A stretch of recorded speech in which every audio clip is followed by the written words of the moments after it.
농촌 지역을 중심으로 화목보일러 사용자가 갈수록 늘고 있습니다. 하지만 화목보일러로 인한 화재도 늘고 있어 각별한 주의가 필요합니다.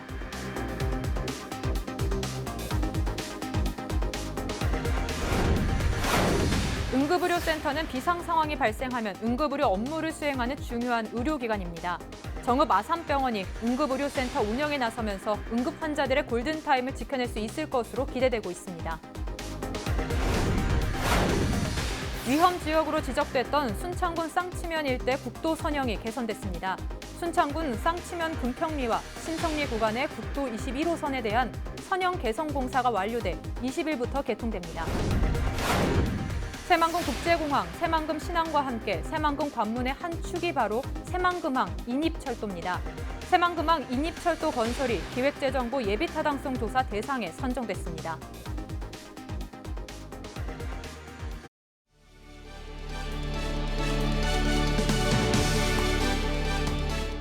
시청자 여러분 안녕하십니까? 헬로티비 뉴스 전북입니다.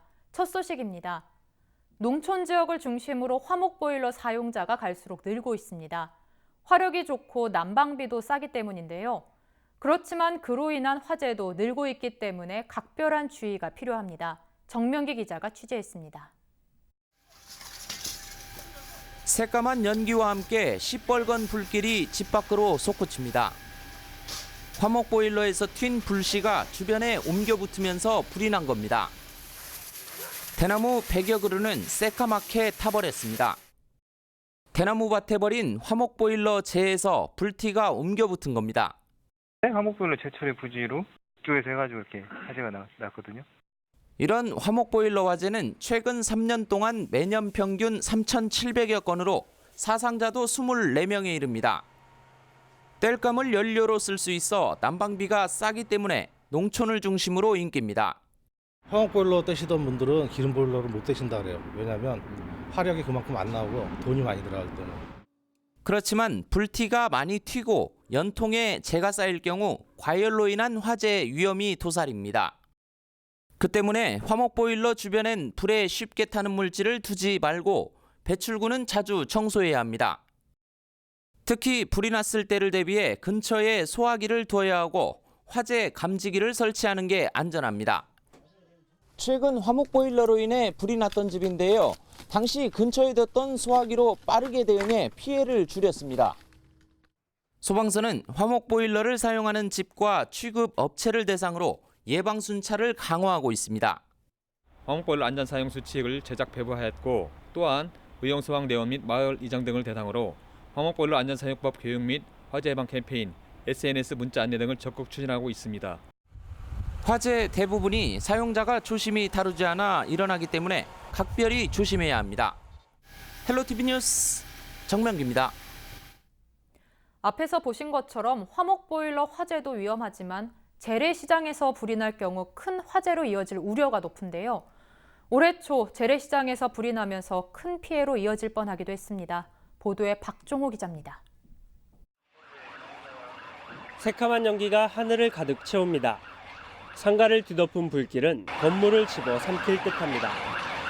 지난 1월 7일 오전 6시 30분쯤 목포시 산정동 중앙시장의 한 식당가에서 화재가 발생했습니다. 자고 있었는데 가게에 이 뻥뻥 소리가 나는 거예요. 이 뭔 소리다 하고 가게 눈을 뜨고 보니까 여기에 불길이 솟더라고요. 1시간 만에 불은 잡혔지만 점포 39개 가운데 13곳이 잿더미로 변했습니다. 다행히 인명피해는 발생하지 않았지만 소방서 추산 3억 6천여만 원의 재산 피해가 발생했습니다. 지난 1월 17일 목포 중앙식료시장에서도 불이 났습니다. 식자재 마트에서 불이 나 점포 2곳이 피해를 입었습니다. 최근 5년 동안 전남 지역 전통시장에서 발생한 화재는 모두 8건으로 인명피해 2건과 재산피해 19억 6천만 원을 기록했습니다. 원인별로는 정기적 요인이 3건, 부주의 3건, 원인 미상 2건 등입니다. 전통시장은 건물이 노후화되고 소규모 점포 등 밀집도가 높아 대형 화재의 위험이 높습니다. 전남 소방본부는 소화기 보급을 확대하고 취약 시간대 화재 예방 순찰 강화와 상인의 대상 안전교육 정례화 등 전통시장 화재 안전관리 대책을 추진할 계획입니다. 전통시장은 노후된 건물과 소규모 점포 등의 밀집도가 높아 대형 화재 우려가 있습니다. 특히 올해에는 도내 18개 시장에 전통시장 전문 의용 소방대를 발대해 현재 운영 중에 있습니다. 시장 상인과 인근 의용소방대원으로 구성된 전문 의용 소방대는 교육 및 훈련을 통해 소방시설 점검, 야간 순찰, 화재 시 초기 대응, 피난 유도 등 화재 예방 및 대응에 중요한 임무를 맡고 있습니다. 겨울철로 접어들면서 전기난로 사용 등으로 인한 화재 발생 위험도가 높아진 상태. 한순간의 실수가 대형 화재로 이어질 수 있는 만큼 철저한 관리가 필요합니다. 헬로티비 뉴스 박정호입니다. 본격적인 추위로 난방용품 증가와 건조한 날씨로 화재 걱정이 많습니다. 또한 화재에 취약한 전통시장이나 차량 화재 등 화재의 위험은 늘 존재하고 있는데요. 전북소방본부에선 11월부터 내년 2월까지 도내 화재로 인한 인명피해 저감을 위한 겨울철 소방안전 대책을 추진한다고 밝혔습니다. 그렇다면 전라북도의 최근 3년 동안 화재 현황을 살피며 이야기 나눠보겠습니다. 국가화재정보센터 자료를 기반으로 2016년부터 2018년까지 전북 지역에서 발생한 화재 현황입니다. 3년 동안 전북 지역에서 발생 화재 건수는 6,001건이며 인명피해는 273명을 기록했습니다. 지도 보면서 조금 더 자세한 이야기 나눠보겠습니다. 익산시 820건, 군산시 793건, 전주시 덕진구 507건, 전주시 완산구 506건, 정읍시 492건. 전북은 시 단위에서 화재 발생 건수가 많음을 알 수 있습니다. 인명피해 현황 역시 군산시에선 64명, 전주시 완산구 52명, 익산시 35명, 정읍시 27명. 화재 건수처럼 시 단위에서 높은 걸 알 수 있습니다. 3년 동안 화재로 인한 전북의 재산 피해는 452억 원이 넘는데요. 완주군이 89억 5천여만 원으로 가장 큰 피해를 남겼습니다. 화재 건당 재산 피해를 살펴보면 완주군이 6,500여만 원을 넘겼고 그 뒤로 임실군과 진안군이 뒤따랐습니다. 최근 3년 동안 전북의 화재 통계에 대해 이야기 나눠봤는데요. 지난 수치는 참고용으로 보시면 될 것 같습니다. 언제 어디서든 화재가 발생할 수 있어 예측이 불가한 만큼 항상 안전을 위한 예방이 최우선임을 잊지 않길 바랍니다. 지금까지 앵커 브리핑이었습니다.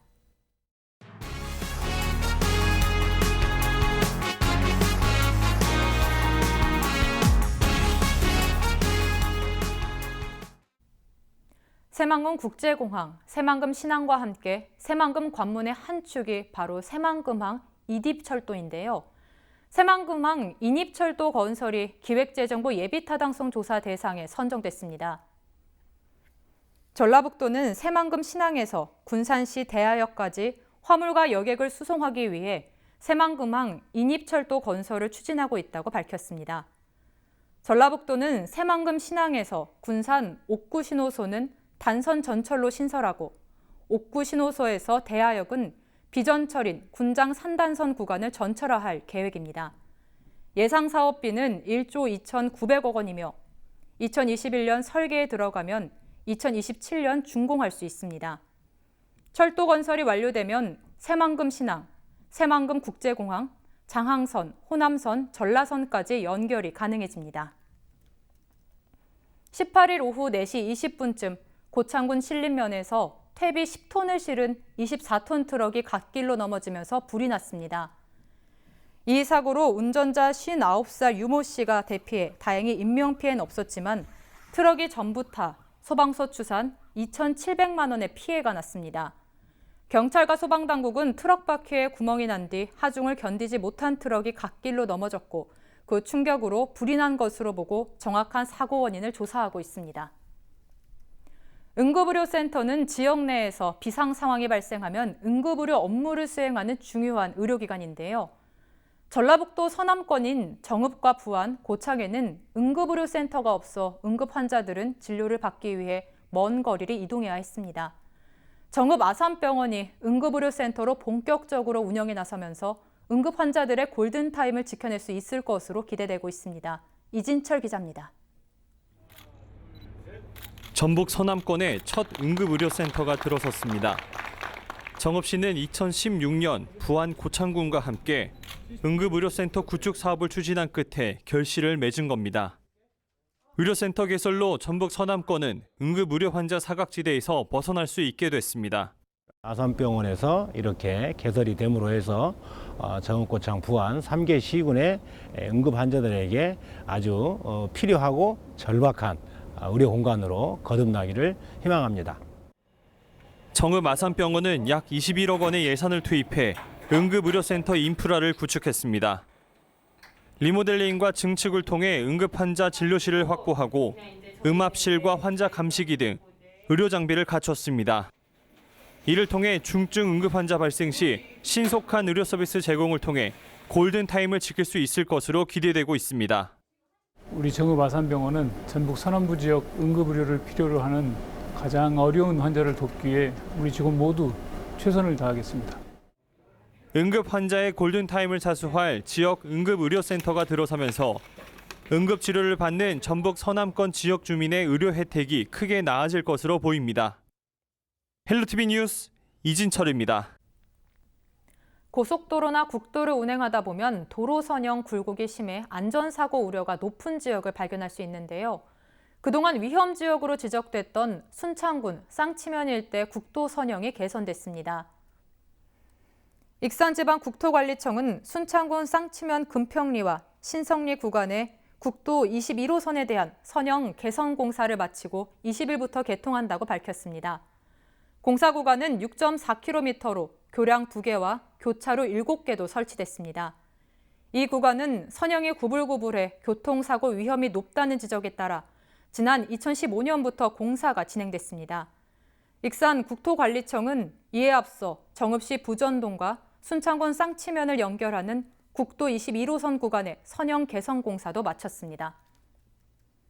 부안군이 산업통상자원부 공모사업인 2019년 신재생 에너지 융복합 지원 사업을 완료했습니다. 개화면 창북리 1원주택과 관공서 124곳에 태양광 설비를 설치해 에너지 자립마을로 구축했습니다. 에너지 자립마을 사업은 주택, 공공건물 등의 특정 지역에 태양광, 태양열 등 2종 이상의 에너지원을 설치하는 신재생 에너지 구축 사업입니다.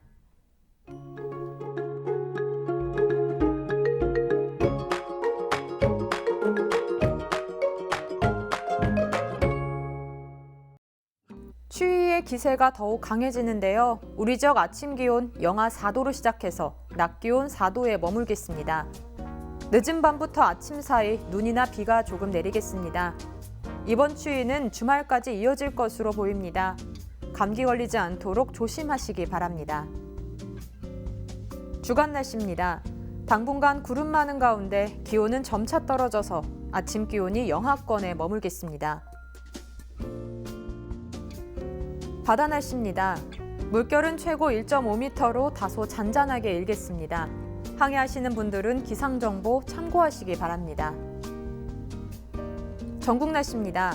이번 주 토요일까지는 비슷한 수준의 추위가 이어지겠습니다. 이후에는 기온이 조금 오르면서 추위가 주춤할 것으로 예상됩니다. 아무래도 이번 겨울 확실히 예년보다는 덜 춥다는 느낌인데요. 하지만 겨울은 겨울인 만큼 추위 대비 잘해주시고 건강관리도 잘해주셔야겠습니다.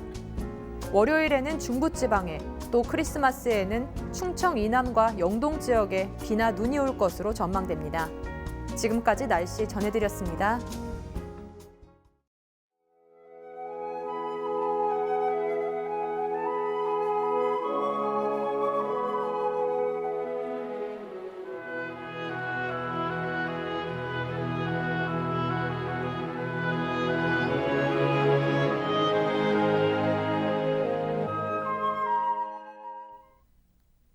이상으로 뉴스를 마칩니다. 저희는 언제나 지역 주민 여러분 곁에 있겠습니다. 고맙습니다.